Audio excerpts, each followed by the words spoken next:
Hello and welcome to round 2 of the Parenting Roundabout podcast. I'm Terri Morrow and I'm here with Catherine Haleko. Say hi, Catherine. Hi, Terri. Usually on this podcast we talk about parenting issues, but once a week, Catherine and I like to get together to discuss TV, movies, books, and other entertainment topics because it's nice to talk about something other than parenting for a change.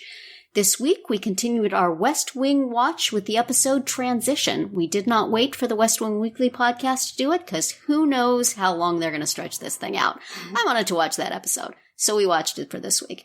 But first, Catherine saw a movie. Yay!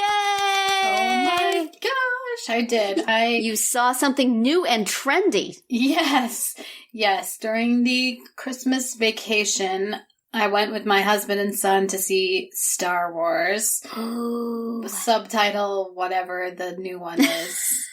I think that's what the subtitle should be. Whatever the new one is. Skywalker, I believe. That might be it. That sounds right. Yeah. So, Let's just say. Honestly, I would have rather seen Little Women or Knives Out. Both of those look really good, and I would like to see them.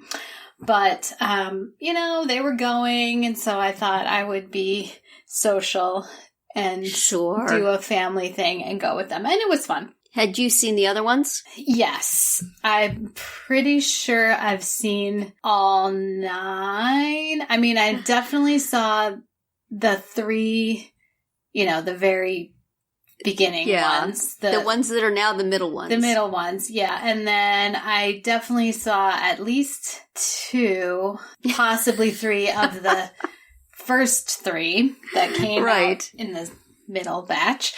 And then I'm pretty sure I saw these last 3 as well. So, I mean, this one, spoiler, you get all of the old faves, basically. Mm-hmm. Even the ones that are Carrie Fisher coming back from the dead. Right. Even the ones that are dead in the movie or in real life find their way into this film. Just so you know.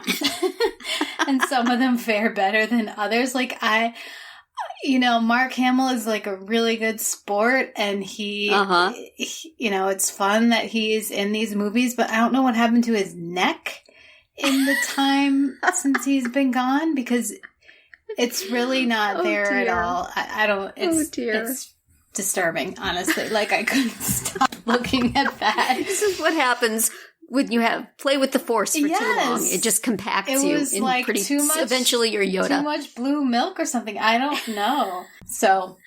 Anyway, but it was fun. It was, swashbuckling, and I do enjoy Daisy Ridley as Rey, who is the new sort of big hero. Like, she's kind of supposed to be the new Luke. Although, you also have Oscar Isaac and John Boyega, who are important too. They're like the trio.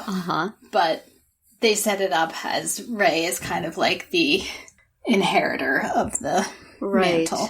So, yeah, it's got action. It's got a lot of little jokey bits where we laughed, and like I said, all of your old faves turning up. So it was an enjoyable couple of hours in the recliner. Fun for the whole family. Yes. Is your son into it? He liked it a lot, and he also has watched all of The Mandalorian on Disney Plus, and I think he liked that even better. Actually, if I were to guess. I'm trying to get my husband excited about that because I want to get Disney Plus, and I'm like, look, you could watch the new Star Wars things, and he's like, yeah. It's like he really liked the original 3, now the middle 3, and the others, I think he's watched them and been sort of, well, okay. He was watching one of them.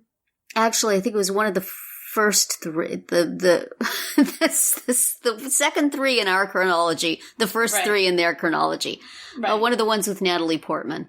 And I was watching it, and it was so choppy. Was it always that choppy, where it's like, this is going on here, and then fancy cut, and this is going on here, and then this thing happens, and this other. It's like, I can't remember if the original ones were like that. It was so long ago since I watched them, and I've never really loved them. They were fine.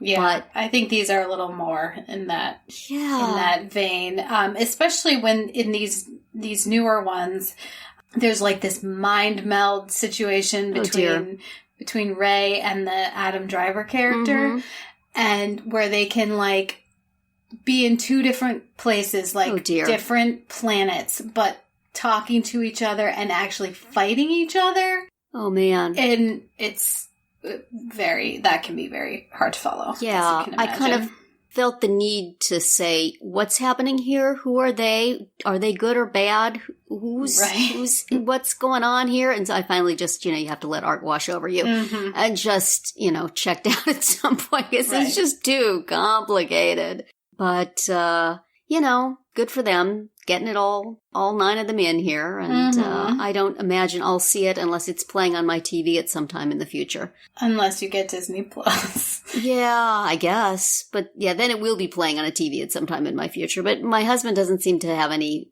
feeling like he needs to go see it. He'll catch it on cable at some point, which I imagine it's more effective on a big screen. Yeah. But I don't know if it'll come to anything because of Disney Plus. That's right. It'll be on Disney Plus. Well, we are getting Disney Plus regardless. I just would have liked him to have some buy-in. Yeah. But he doesn't seem to really care. So I think eventually they're all, all 9 plus The Mandalorian plus a bunch of other stuff. It will be on Disney Plus. So yes, all together. It's, you mentioned Little Women, something that I would eventually probably like to see. But in the meantime, there's an interview with Saoirse Ronan on, I think it's Vanity Fair's Little Gold Men podcast. We'll have a link in the show notes, in which she talks at length about Little Women in her natural accent. And I could just listen to it for days. It's just so wonderful. Nice. Listen to her talk. So I recommend that to you, Catherine, for your Little Women fix until you actually get a chance to see the movie. Yeah. You could just listen to her talk about it. Adorably. Sounds good.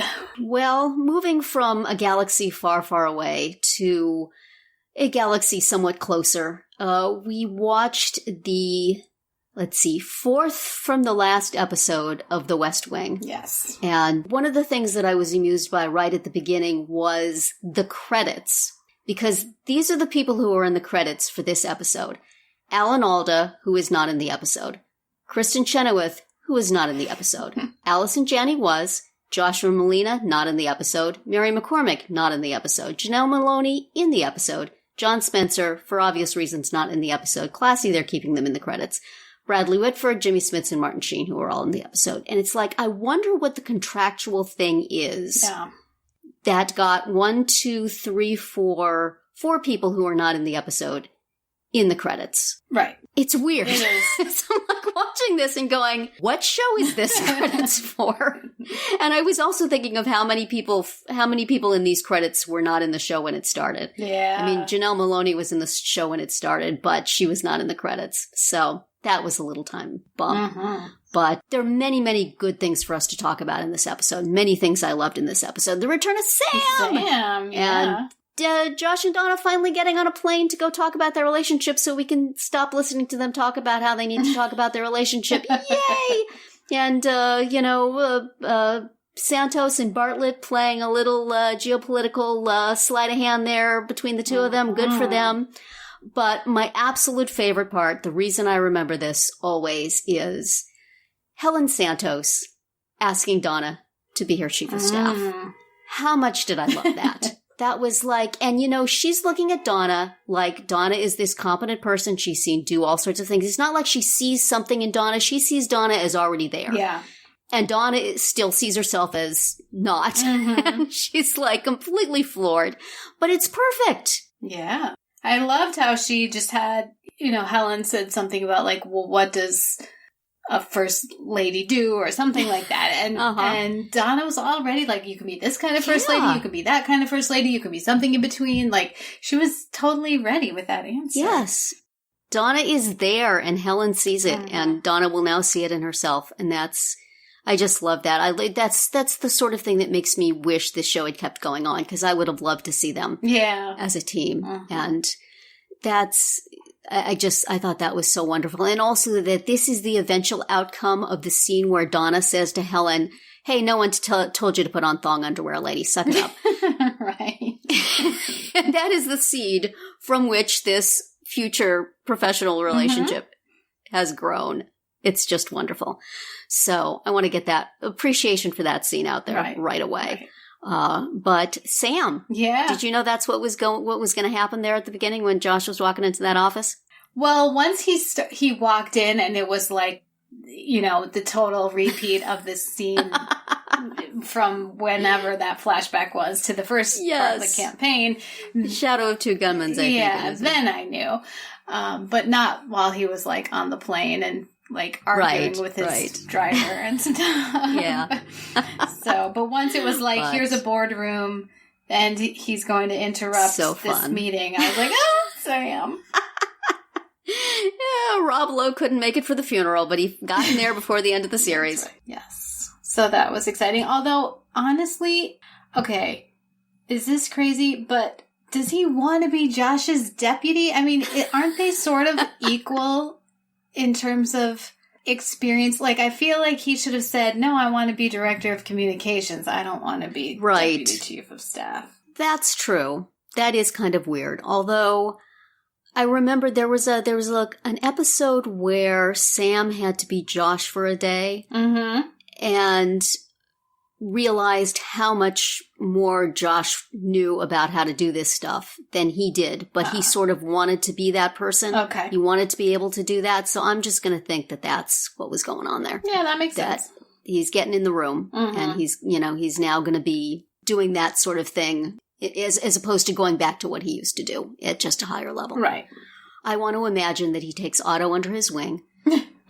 That after that scene where Josh throws a temper after tantrum. A series of being really rude and mean to Otto, just threw a temper tantrum at him. Yeah. And Sam said, "This is it. You're going on vacation, or I'm leaving." Yeah. And then he leaves Josh's office and closes the door, and I'm imagining him going over to Otto and says, "You wrote a lot of speeches for the campaign, didn't you? Yeah. You're going to be great. Here's what we're going to have you do." Right.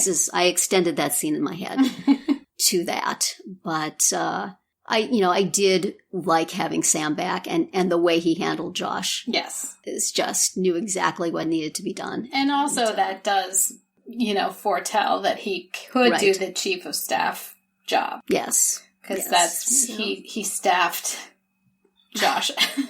Right. He did.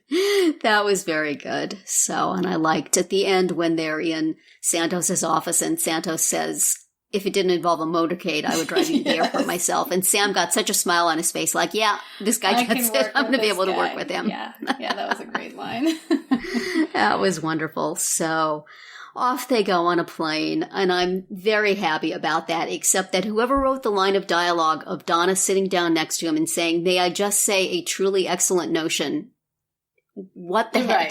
That came from a translation. Google Translate took something and made that language. No human would say that, much less Donna, who's, And also, good idea, didn't work. It wasn't even his idea. It was Sam's. Which she admitted quickly. Right. But, I think that there might have been a more natural way to say that. But anyway, there might have been fine. About 10. You two crazy kids, go sit on a beach and say, "Hey, you know what? This has been coming for 7 years. Why are we making such a big thing out of it?" And now she's going to go work for Helen, so we're good. Yes. And yeah, I mean, that's why with the whole thing with Charlie saying, "Hasn't Josh talked to you yet?" That's terrible. Really, she couldn't work for him. She's absolutely right.